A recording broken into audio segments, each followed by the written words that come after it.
Hello and welcome to Hybees News. Myself, Kanksha Gangapuram.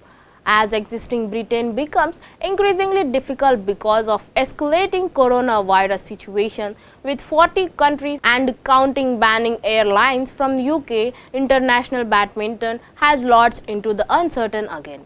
India's world champion PV Sindhu has been training in the UK for some months now and was supposed to travel Bangkok in January. She will now be at the mercy of travel regulations in both countries as she attempts to resume competition at the Thailand Open scheduled for the second week of January. A lockdown has been imposed around Samut Sakhon, a province near the capital Bangkok, as up to 40,000 people are being tested, with Thailand scrambling to imitate an outbreak that has infected about nearly 700 people at the seafood market. The epicenter of the new outbreak threw up the 140 more cases as the country recorded its biggest daily spike of 548 cases. The Indian Open Super 500 in Delhi from May 11 to 16 will be the last qualification tournament for the Tokyo Olympics, according to the fresh schedule firmed up by the Badminton World Federation.